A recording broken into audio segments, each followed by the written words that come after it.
اس سلسلہ اجتماعات کے اعتبار سے الوداعی تحفہ ہوگا۔ اب میں آغاز کر رہا ہوں۔ پہلی بات، اس سبب میں 3 باتیں مجھے کہنی ہیں۔ سب سے پہلی بات یہ کہ زندگی کی سب سے بڑی حقیقت موت ہے۔ ہم بھلائے رکھتے ہیں، اپنے ذہن سے اسے دور رکھتے ہیں، لیکن واقعہ یہ ہے کہ زندگی کی سب سے بڑی حقیقت موت ہے۔ خدا کے منکر پیدا ہوئے ہیں، لیکن موت کا انکار کرنے والا تو کوئی پیدا نہیں ہوا۔ اس لیے میں نے آیت آپ کو سنائی، کل نفس ذائقۃ الموت، ہر ذی نفس کو موت کا مزہ چکھنا ہے، ہر جاندار کو موت کا مزہ چکھنا ہے۔ ثم الینا ترجعون، پھر ہماری طرف لوٹا دیے جاؤ۔ تو زندگی کی سب سے اہم حقیقت موت، اور موت کے بعد رجوع اللہ، آخرت، یہ سب سے بڑی حقیقت ہے۔ ایک حقیقت سب مانتے ہیں، سب جانتے ہیں، دوسری حقیقت کے اوپر پردہ پڑا ہوا ہے۔ میں نے اس اعتبار سے نوٹ کیا، یہ الفاظ قرآن میں 3 مرتبہ ہے، کل نفس ذائقۃ الموت، ہر جاندار کو موت کا مزہ چکھنا ہے۔ انبیاء اس سے مستثنا نہیں رہے، رسول اس سے مستثنا نہیں رہے، اولیاء اللہ مستثنا نہیں رہے۔ وقتی طور پر استثناء حضرت عیسیٰ کا ہے کہ ابھی وہ زندہ ہیں، لیکن عیسیٰ یاتی علیہ الموت، حضور نے فرمایا عیسیٰ پر بھی موت آئے گی، جب دوبارہ آئیں گے زمین پر اتریں گے، پھر اس کے بعد ان پر موت وارد ہوگی، ان کی نماز جنازہ پڑھی جائے گی، انہیں دفن کیا جائے گا حضور کے پہلو میں، شادی بھی کریں گے، اولاد بھی ہوگی۔ باقی تو یہ ہے کہ کل نفس ذائقۃ الموت، سب کو موت کا مزہ چکھنا ہے۔ عیسیٰ بھی بالآخر اس سے مستثنا نہیں رہیں گے، بلکہ قرآن میں ایک جگہ کہا گیا ہے أَفَإِن مِتَّ فَهُمُ الْخَالِدُونَ، کیا ہے نبی، اگر آپ کا انتقال ہو گیا تو یہ کیا ہمیشہ رہیں گے؟ کون ہے دنیا میں جو ہمیشہ رہے؟ انتقال تو ہونا، آپ کا بھی ہونا ہے۔ إِنَّكَ مَيِّتٌ وَإِنَّهُمْ لَمَيِّتُونَ، یہ تو مختصر ترین الفاظ تھے۔ اس سے آگے بڑھیے، سورہ انبیاء میں فرمایا کل نفس ذائقۃ الموت وَنَبْلُوكُمْ بِالشَّرِّ وَالْخَيْرِ فِتْنَةً وَإِلَيْنَا تُرْجَعُونَ، ہر جاندار کو موت کا مزہ چکھنا ہے، اور اس سے پہلے پہلے ہم تمہیں آزماتے رہیں گے، خیر کے ذریعے بھی، بھلائی دے کر، صحت دے کر، دولت دے کر، اولاد دے کر، شہرت دے کر، اور برائی کے ذریعے سے بھی، تنگ دستی دے کر، بے عزتی دے کر، اہانت دے کر، ذلت دے کر، وَإِلَيْنَا تُرْجَعُونَ، اور پھر ہماری طرف لوٹائے جاؤ گے۔ یہ وہ دوسری حقیقت جو میں نے کہا کہ جس پر پردہ پڑا ہوا ہے، بہت بڑا پردہ ہے۔ لوگ یہی سمجھتے ہیں کہ یہی دنیا کی زندگی ہے۔ قرآن کہتا ہے إِنَّ الدَّارَ الْآخِرَةَ لَهِيَ الْحَيَوَانُ لَوْ كَانُوا يَعْلَمُونَ، یہ تو آخرت والی زندگی ہے جو اصل زندگی ہے، کاش کہ انہیں معلوم ہوتا۔ اس سے بھی زیادہ تفصیل سے یہ آل عمران میں آئی آیت، كُلُّ نَفْسٍ ذَائِقَةُ الْمَوْتِ وَإِنَّمَا تُوَفَّوْنَ أُجُورَكُمْ يَوْمَ الْقِيَامَةِ، ہر جاندار کو موت کا مزہ چکھنا ہے، اور پھر تمہیں پورا پورا تمہارا اجر اور بدلہ دے دیا جائے گا قیامت کے دن۔ فَمَنْ زُحْزِحَ عَنِ النَّارِ وَأُدْخِلَ الْجَنَّةَ فَقَدْ فَازَ، جو کوئی آگ سے بچا لیا گیا اور جنت میں داخل کر دیا گیا وہ تو کامیاب ہو گیا۔ اللہم ربنا اجعلنا منہم، اللہم ربنا اجعلنا منہم، اللہم ربنا اجعلنا منہم۔ وَمَا الْحَيَاةُ الدُّنْيَا إِلَّا مَتَاعُ الْغُرُورِ، اور دنیا کی زندگی تو سوائے دھوکے کے سامان کے اور کچھ نہیں ہے۔ دھوکہ کس معنی میں؟ یہ تمہیں اصل زندگی سے غافل کر دیتی ہے۔ تم کہیں سفر پر جا رہے تھے، تمہارا کہیں گھر تھا، تمہیں واپس آنا تھا، تم راستے ہی میں کسی دلچسپی میں ایسے مگن ہوئے کہ گھر بار سب بھول گئے۔ یہ تو تمہارا عارضی سا سفر تھا، تم نے اسی کو اپنی منزل بنا لیا، اپنا ٹھکانہ بنا لیا، تو دھوکہ دیا اس نے تمہیں۔ ویسے دنیا کی زندگی دھوکہ نہیں ہے، بڑی حقیقت ہے، اس لیے کہ حضور نے فرمایا انما الدنیا مزرعۃ الآخرہ، یہ دنیا آخرت کی کھیتی ہے، یہاں بو گے تو وہاں کاٹو گے، یہاں کچھ کمائی کرو گے تو وہاں اس کا بدلہ ملے گا۔ اس اعتبار سے دنیا بہت بڑی حقیقت ہے، ایک ایک لمحہ بہت بڑی قیمتی شے ہے، لیکن اگر یہ دنیا تمہیں آخرت سے غافل کر دے تو اس سے بڑا دھوکے باز ہو کوئی نہیں۔ یہ اصل دجال ہے۔ میں نے تقریباً 60 برس کی عمر کو جب میں پہنچا تھا تو موت کا انتظار شروع کر دیا تھا۔ میرے قریبی احباب کو معلوم ہے، میں کہتا رہا، یہ بھی کہتا رہا کہ بھائی میں اپنے حصے کا کام کر چکا ہوں، جتنی صلاحیت اللہ نے دی تھی، جتنی بھی میرے اندر استعداد تھی، میں اس کو بھرپور طریقے پر استعمال کر چکا ہوں۔ دم واپسی برسرے راہ ہے عزیز و اب اللہ ہی اللہ ہے، یہ میرا معاملہ رہا ہے 60 برس کی عمر سے۔ اس کے بعد اللہ نے مزید 14 برس دیے ہیں۔ یہ نافلۃ لک کے درجے میں میں کہتا ہوں، اس کا اللہ کا عطیہ خصوصی ہے، نفل ہے، ہمیشہ کہتا رہا ہوں۔ مسنون زندگی تو 61 برس ہے ہمارے حساب سے۔ علامہ اقبال کے بارے میں سنا ہے کہ رویا کرتے تھے کہ میری عمر حضور کی عمر سے زیادہ نہ ہو جائے، وہ 6 مہینے کم ہی رہی ہے حضور کی عمر سے۔ جو حضور کی عمر تھی وہی حضرت ابو بکر کی، وہی حضرت عمر کی، وہی حضرت علی کی۔ ہاں، حضرت عثمان 82 برس کے ہوئے ماشاءاللہ۔ پھر یہاں کے مجددین میں سے وہی عمر حضرت شیخ احمد سرہندی کی، وہی شاہ ولی اللہ دہلوی کی۔ ہاں، شیخ عبدالحق محدث دہلوی رحمۃ اللہ علیہ 82 برس کی عمر۔ لیکن یہ میں کہا کرتا تھا مسنون عمر تو 61 برس ہے، جسے ہم 63 کہتے ہیں، وہ اصل میں ہمارے حساب سے 61 بنتا ہے۔ وہ 63 قمری ہے، جو 9 دن کم ہے، قمری سال جو ہے وہ شمسی سال سے۔ بہرحال میں اس وقت سے منتظر تھا، لیکن جو بھی وقت اللہ نے دیا ہے، اللہ کا شکر ہے، وہ مفید کاموں میں لگا ہے۔ ان میں خاص طور پر میں سمجھتا ہوں کہ اللہ کا مجھ پر سب سے بڑا احسان، اور مجھے پر نہیں، بہت بڑے پیمانے پر لوگوں پر جو احسان ہوا ہے، وہ میرا 1998 کا دورہ ترجمہ قرآن ہے جو کراچی میں ہوا تھا۔ 1998 کے مارچ میں میرا بڑا آپریشن ہوا، دونوں گھٹنے تبدیل کیے گئے، لیکن 98 کے آخر میں، حالانکہ میں چل نہیں سکتا تھا، کراچی میں مسجد جو ہے اونچی ہے، دوسری منزل پر ہے، تو خاص ریمپ بنایا گیا جس کے ذریعے میں ویل چیئر پر مجھے لے جایا جاتا تھا۔ میں نے درس دیا۔ اس درس کی گزشتہ چند سالوں سے پوری دنیا میں جو گونج ہوئی ہے اللہ کے فضل و کرم سے، اللہ کا کوئی حکمت خداوندی اس کے ساتھ وابستہ ہے۔ اس میں میرے کسی کام کو دخل نہیں ہے، میری کسی کوشش کو دخل نہیں ہے۔ میں نے تو جو درس میں دیتا آ رہا تھا سن 85 سے، دورہ ترجمہ قرآن، البتہ یہ بات ضرور ہے کہ میں نے محسوس کیا تھا کہ سن 98 کے اس درس میں دورہ ترجمہ قرآن کے مجھے خصوصی انشراح حاصل تھا۔ میری ساری گفتگو کا حاصل کیا ہے؟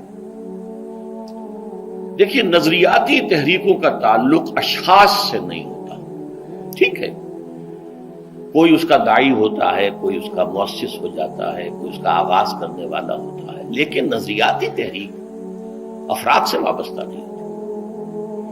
افراد آتے چلے جاتے ہیں اپنا اپنا حصے کا کام کر کے، جس کو جتنا مقدر ہے، جتنی اللہ تعالیٰ کی طرف سے توفیق ہے، وہ اپنا کام کرے گا، چلا جائے گا۔ یہ چمن یوں ہی رہے گا اور ہزاروں جانور اپنی اپنی بولیاں سے بول کر اڑ جائیں گے۔ مبارک ہیں وہ لوگ جنہیں قرآن کی بولی بولنا نصیب ہو جائے۔ وَإِنْ يَحْسَبُ أَنِّي مِنْهُمْ، مجھے گمان ہے، اللہ کا فضل ہے کہ میں ان میں سے ہوں، میں نے قرآن کی بولی بولی ہے، اور قرآن مجید کو جیسا کہ وہ ہے، ایز اٹ از، اپنے کو مذمومہ خیالات، اپنے کوئی ذہن سے زائدہ نظریات کو میں نے اس میں دخل نہیں دیا، جسے انگریزی میں آپ آبجیکٹیولی کہتے ہیں، خالص معروضی طور پر قرآن کو پڑھا، قرآن کو قرآن سے سمجھائے، یا پھر سیرت رسول سے سمجھائے۔ میں لفظ سنت کی بجائے سیرت استعمال کر رہا ہوں۔ قرآن مجسم حضور تھے صلی اللہ علیہ وسلم، اور حضور کی سیرت اور حیات جو ہے وہ قرآن مجید کی اصل تفسیر ہے۔ یہ حقیقت بھی بہت کم لوگوں کے علم ہے۔ وہ احادیث کا نام تو لیتے ہیں، احادیث بھی ہے، سیرت بھی تو احادیث ہی سے ہمیں ملتی ہے، لیکن میں خاص طور پر سنت یا حدیث کی بجائے سیرت کا لفظ استعمال کرتا ہوں۔ قرآن کی 2 سورسز ہیں، قرآن خود اور سیرت رسول صلی اللہ علیہ وسلم۔ بہرحال انشاءاللہ العزیز یہ کام بڑھے گا، چلے گا، یہ میں ابھی بعد میں عرض کروں گا۔ دوسری بات جو میں نے آیت پڑھی آپ کو، وَمَن نُعَمِّرْهُ نُنَكِّسْهُ فِي الْخَلْقِ أَفَلَا يَعْقِلُونَ، بہت بڑی حقیقت زندگی کی یہ بھی ہے، جس کی ہم عمر زیادہ کر دیتے ہیں اس کی خلقی صلاحیتوں میں کمی کر دیتے ہیں۔ موٹی بات ہے، بڑھاپا آئے گا، ہمیشہ کی مانی ہوئی بات ہے۔ اگرچہ جوانی میں آدمی بڑھاپے کا تصور نہیں کرتا، لیکن بڑھاپا آنا ہے، یہ بھی ایک حقیقت ہے موت کی طرح۔ غالب نے کہا تھا مزمحل ہو گئے قوائے غالب، اب عناصر میں اعتدال کہاں۔ ایک صاحب نے مجھے شعر سنایا تھا، ابراہیم صاحب تھے ٹونک کے رہنے والے، ذوف پیری بڑھ گیا جوش جوانی گھٹ گیا، اب عصا بنوائیے نخلے تمنا کاٹ کر۔ یہ تمنائیں جو ہیں طول العمر، انہیں کاٹو، اب گئی جوانی، امنگوں والا دور گیا، اور یہ جو تمناؤں کا پودا ہے اس میں سے لکڑی لے کر عصائے پیری بنوا لیجیے۔ اب بڑھاپے کے لیے ایک عصا درکار ہے۔ بڑا پیارا شعر ہے، ذوف پیری بڑھ گیا جوش جوانی گھٹ گیا، اب عصا بنوائیے نخل تمنا کاٹ کر۔ ابھی 2-3 دن ہوئے ہیں یہاں پر جو خانہ فرہنگ ایران ہے اس کے ڈائریکٹر آئے تھے، انہوں نے فارسی کا ایک شعر سنایا، بڑا پیارا شعر ہے۔ در جوانی گفتم کہ شعر شعر است اگرچہ پیر بود۔ جوانی میں میں یہ کہا کرتا تھا کہ شعر تو شعر ہی ہوتا ہے، چاہے بوڑھا ہو جائے، بوڑھے ہونے سے اس میں کیا فرق واقع ہو جائے، شعر شعر است گرچہ پیر بود۔ چوں میں پیری رسیدم، جب میں خود پیری اور بڑھاپے کو پہنچ گیا، دیدم تو مجھے یہ بات نظر آئی کہ پیر پیر است گرچہ شعر بود، بوڑھا بوڑھا ہی ہوتا ہے چاہے وہ شعر ہی کیوں نہ ہو۔ تو یہ بڑھاپا جو ہے یہ زندگی کی دوسری بڑی حقیقت ہے۔ اس کا ایک اثر تو سب کو معلوم ہے، قوائے غالب جو میں نے کہا، بڑھاپے کا عام نتیجہ جسمانی ضعف، سب جانتے ہیں، لیکن مجھ پر اور کچھ اور لوگوں پر بھی خاص طور پر اس کا جو ایک اثر ہوتا ہے، یہ مجھ پر ہوا ہے، وہ ہے یادداشت کی کمزوری۔ اور یہ میں کئی سال سے محسوس کر رہا ہوں، میری پرانی یادداشت بڑی مضبوط ہے، قوی ہے، اس میں کہیں کوئی کمی نہیں ہے، لیکن ریسنٹ پاس کی چیزیں جو ہے، پچھلے 5-6 سال کے واقعات مجھے یاد نہیں رہتے، اشخاص سے ملا ہوں اور دیکھ کے پہچان لیتا ہوں، کئی بار ملاقات ہوئی ہے، نام یاد نہیں آتا، تاریخیں اور اشخاص کے نام کے اعتبار سے تو خاص طور پر کئی سال سے میری جو میموری ہے وہ امپیئرڈ ہے، اور میں محسوس کرتا رہا ہوں کچھ عرصے سے کہ عین تقریر کے دوران محسوس ہوتا بلیک آؤٹ ہو گیا، اور مجھے سلسلہ کلام جوڑنے کے لیے سوچنا پڑا، بعض اوقات 1000 کروڑ مرتبہ بولے ہوئے الفاظ غائب، اب چاہے کتنا ہی زور لگا لوں وہ لفظ یاد نہیں آئے گا، ہاں تھوڑی دیر کے بعد خود بخود یاد آ جائے گا۔ میرے اس آپریشن سے اب کچھ عرصے پہلے تک جو میری تقریریں یہاں ہوئی ان میں بہت سے لوگوں نے نوٹ کیا، میری تقاریر میں اب وہ روانی نہیں رہی تھی، وہ جو کراس ریفرنسز آیا کرتے تھے، جس کی بنا پر ایک مولانا عبد الکریم پاریخ صاحب تھے ناگپور کے، انڈیا کے، مولانا علی میاں کے وہ خلفاء میں سے، انہوں نے تفسیر بھی لکھی ہے قرآن کی، وہ ایک مرتبہ لاہور آئے تھے تو مجھ سے بھی ملاقات ہوئی، میرا درس بھی سنا، پھر یہاں وہ ایک دینی ادارے میں گئے، وہاں میرے خلاف باتیں ہو رہی تھی، تو انہوں نے کہا بھائی اس شخص کی کیا بات کرتے ہو، اس کے سامنے تو معلوم ہوتا ہے کہ قرآن کھلا ہوا ہے، جہاں سے چاہے لے لے، پھول کھلے ہیں گلشن گلشن، لیکن اپنا اپنا دامن، تم کیا بات کر رہے ہیں اس کے بارے میں۔ تو عبد الکریم پاریخ صاحب کی وہ جو تاثر تھا وہ صحیح تھا، کراس ریفرنسز کا آنا، القرآن یفسر بعضہ بعضا، اس میں بہت کمی آ گئی۔ بہرحال اس کے علاوہ تیسری چیز ہوتی ہے بڑھاپے میں ریزسٹنس کی کمی کی وجہ سے عوارض.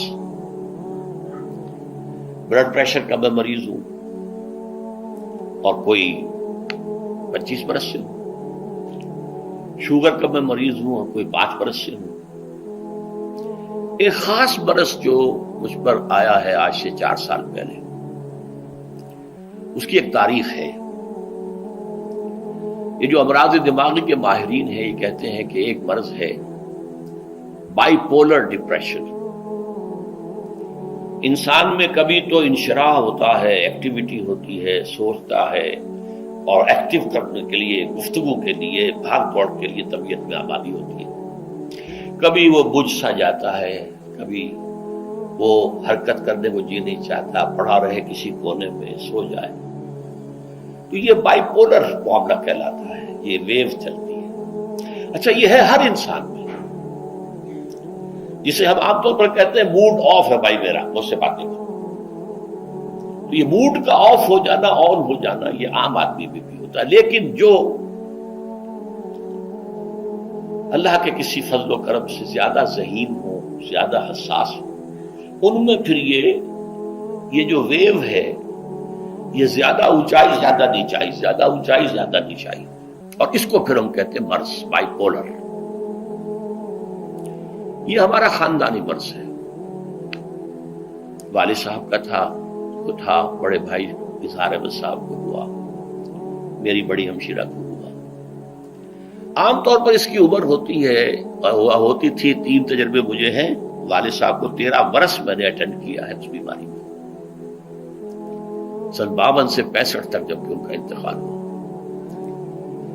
تو یہ عام طور پر شروع ہوتا ہے 50 برس کے لگ بھگ. میری عمر جب 50 برس کے لگ بھگ ہوئی تو مجھے کئی مرتبہ محسوس ہوا کہ میری تقریر کے دوران سوئچ آف ہوتا ہے. ایک مرتبہ سن 70 میں میری یادداشت کئی گھنٹوں کے لیے بالکل ضائع ہو گئی. اس کا میں نے تذکرہ کیا ہوا، میری کتاب ہے حساب کم و بیش. جو کیفیت مجھ پر گزری تھی، جس کرب کے عالم میں وہ چند گھنٹے مجھ پر گزرے تھے، میں انہیں الفاظ میں بیان نہیں کر سکتا. آدمی خراب ہے، نہ ابتدا کی خبر ہے نہ انتہا معلوم، کچھ بھی نہیں.